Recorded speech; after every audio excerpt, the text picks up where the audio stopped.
Brothers, how are we doing today? I made a video right before this video, actually, and I was like, you know what? Let me just redo the whole thing. So that's what we're gonna do. We're gonna redo this video. Um,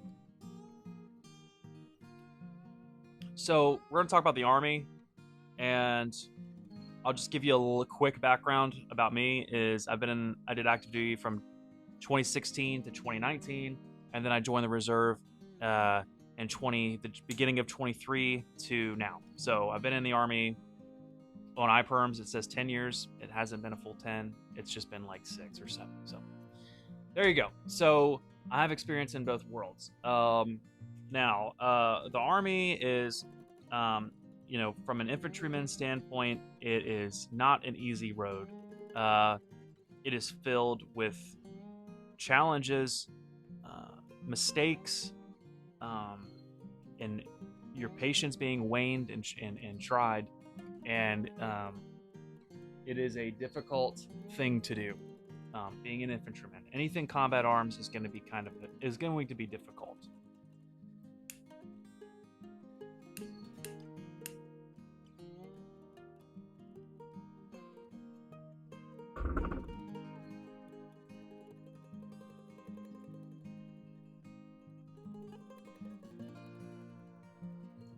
Don't let the recruiter lie to you. You're not going to make a bunch of money starting out as an E1, E2, E3, E4. You're not going to make a lot of money. The money you do make, save it. Save that money. Do not spend it. If I could do it all over again, active duty, I wouldn't have spent a dime. Just save that money. You can eat for free. You get to shower for free. You have no rent. Everything you can do is free.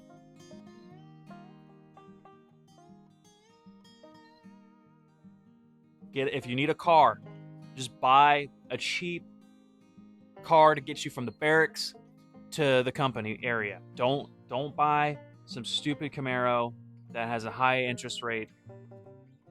You know what I mean? Don't get married. That's another thing. Don't get married in the Army. Just stay single as long as you can. It's going to benefit you in the long run.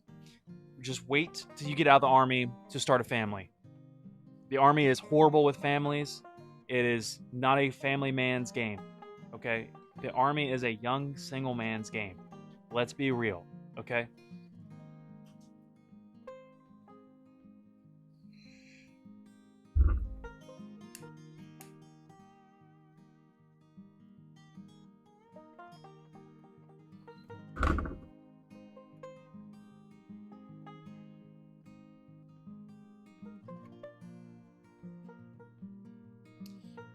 Leadership's going to test you as soon as you get. When I first got to my unit, I got the dog shit smoked out of me for like the first 4 months. As soon as I got out of basic training, I was pushing every single day. I had specialists smoke the dog crap out of me when they couldn't even pass a PT test. So just be prepared for hazing. It's going to happen. It's going to happen to you some way or shape or form. So just be prepared for that.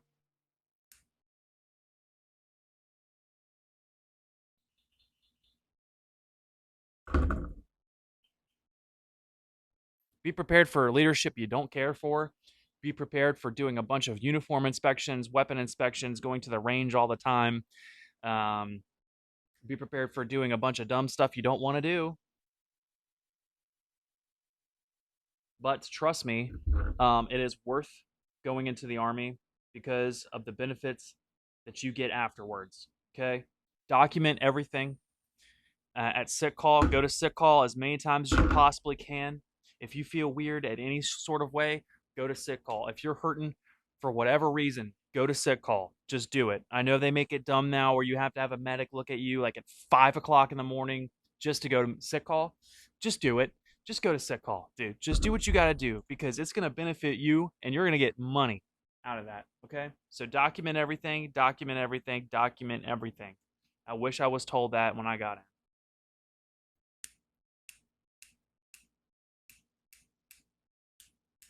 out of fuel, bro?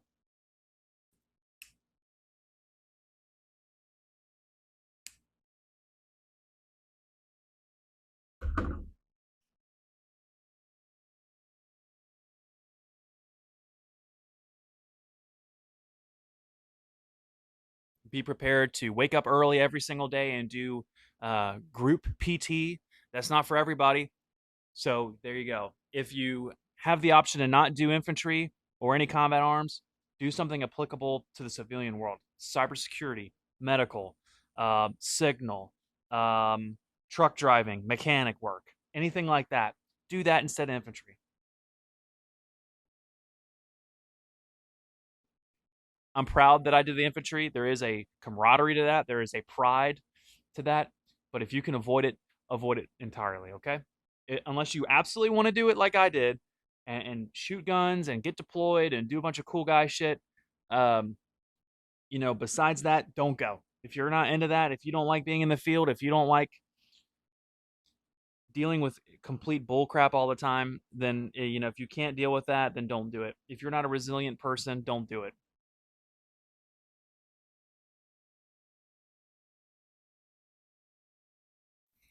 So um, the reserve is not for everybody. I will admit there are a lot of bad units out there. Just like it is active duty, the grass is not always greener on the other side. Um, but if you do go in the reserve, I would highly recommend you trying something in engineering. Try an engineering u- unit if you can get into an engineering unit, or transportation. Those units do the most, and it's the most fun you'll ever have. I did engineering when I first got in, and then I got transferred to an aviation unit, which they disbanded completely. And now I'm in a military police unit, and that isn't really what I want to do. I come from the infantry. We didn't like MPs. So when I first got in, I was like, "What am I doing here?" I'm a 25 uniform now. The reserve is great. If you want any, if you want more money in the reserve, just volunteer for stuff. If you don't have a full time job, volunteer for stuff. Um, if you want more money, you can volunteer and do whatever you want. I mean, you can go do tour of duties, you can do contracts, you can do whatever you want, but they're not going to send you to school. Don't think that you're going to go to airborne school. Don't think that you're going to go to air assault school. Don't think that you're going to go to Pathfinder or anything like that. That's not going to happen. They're not going to fund you to do that. Maybe the National Guard, you can get away with that if you're a combat unit, but if you're a reserve, which there are no combat units, combat MOSs, then don't even think about it. It's just that's the way it is.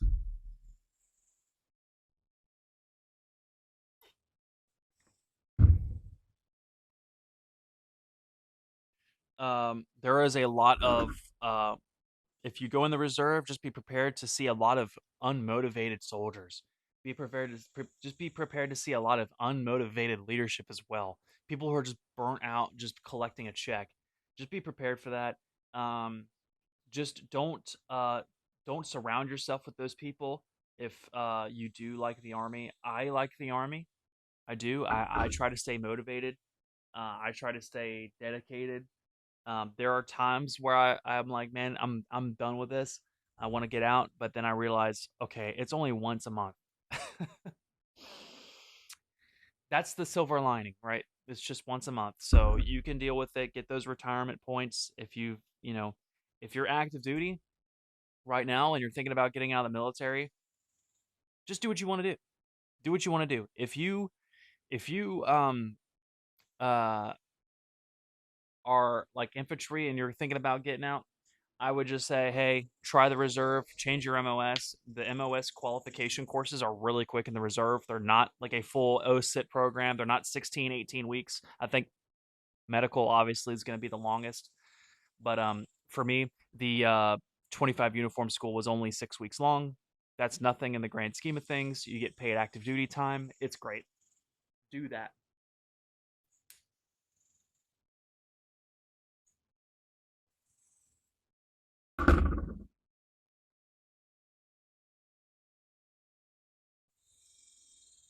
I know I'm kind of hitting you guys with a bunch of information, but I'm just telling you stuff I wish I learned when I first got in, because when I first got in, I didn't document anything at sick call. I never went to sick call because there's this thing called a sick call warrior, aka shitbag, and you don't want to be one of those. You don't want to be the guy that goes to sick call all the time. But he's actually probably one of the smartest people.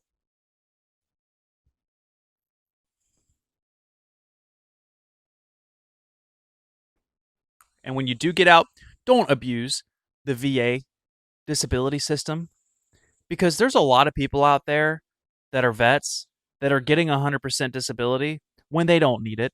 They're abusing it. They're lying on these tests. Like, I served in the infantry. I went overseas. I got shot at. I'm not I'm not telling anybody, "Oh, I have all these disabilities. I have all these problems. I need 100%." No. No, I don't think I need 100%.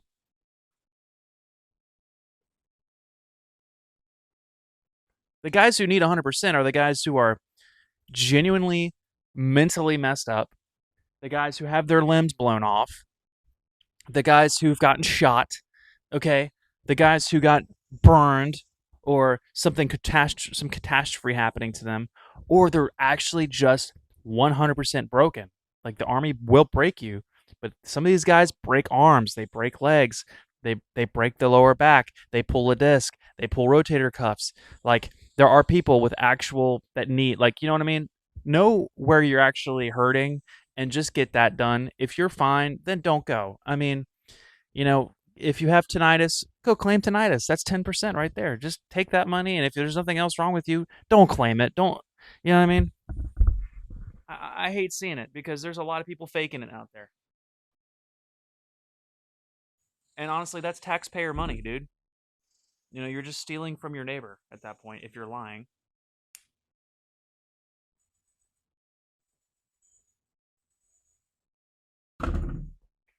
There's an attitude that says, that's like, well, I served, I could do whatever I want.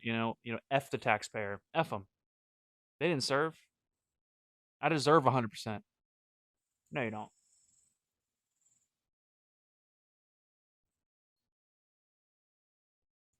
Just do the right thing, man. I see a lot of Vietnam vets still not having 100%, and they're really hurt, and that makes me sad, bro. There's a lot of Vietnam veterans out there that deserve 100%, and because they didn't document, they can't claim it.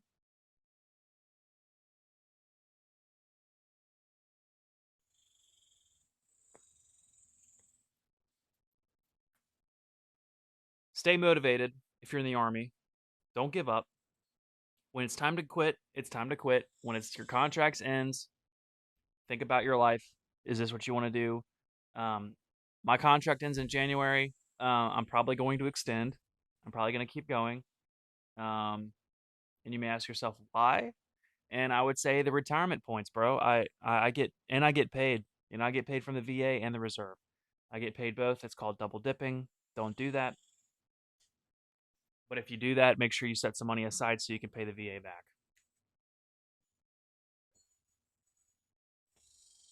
I have to pay the VA back every year, okay? And it's a big chunk of change, okay? But look what you're doing, right? But it's worth to keep both pay, right? Um, let's see here. If you have any questions about the army, or anything else, just let me know. There is a lot of bull crap that you deal with. It's gonna be really stupid sometimes, but it's like any other job where it's really dumb sometimes, man. You just gotta bite the bullet and do it. Um, if you want to go combat arms, um, just know that outside of that, there's not really a lot of job opportunities in the civilian world, besides being a cop or corrections officer or security. Just know that, uh, combat engineers, if you want to do combat engineering, I would do that. That is pretty applicable. You could do a lot of cool demo stuff, range, guide stuff, and all that stuff. Anyway, it's just, there's a lot of opportunity out there. If you even if you do serve and you're out and you're a veteran right now and you're like, hey man, I'm thinking about joining the reserve, just weigh your options, man. Weigh your options. Do you have a VA disability? Right? Do you have a rating? If your rating's 100%, don't do reserve. Don't waste your time. You're getting paid plenty of money. It's just going to be a waste of time for you. Unless you want retirement points, then don't do it. But if you're sitting around 50% to 80% disability, I would say do it. I would say give it a shot. Try it out for a year. Try it out for 3 months. You might like it. You might hate it. I had a friend of mine who I said, hey, you should do the reserve. He tried it out for one drill, absolutely hated the thing, and he quit. And that's fine. He's like, I don't, it's not for me. And that's okay. It wasn't for him. And he's now living a great life and he's making plenty of money in the civilian world. Um, so it just depends on what you want to do.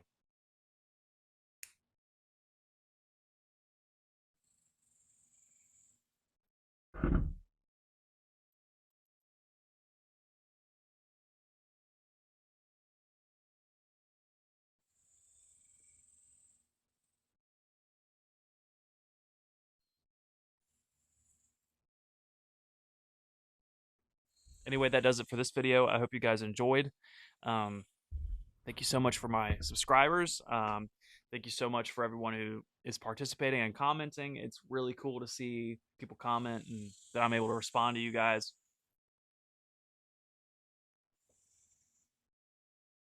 All right, well, that does it for this video. Y'all have a great day.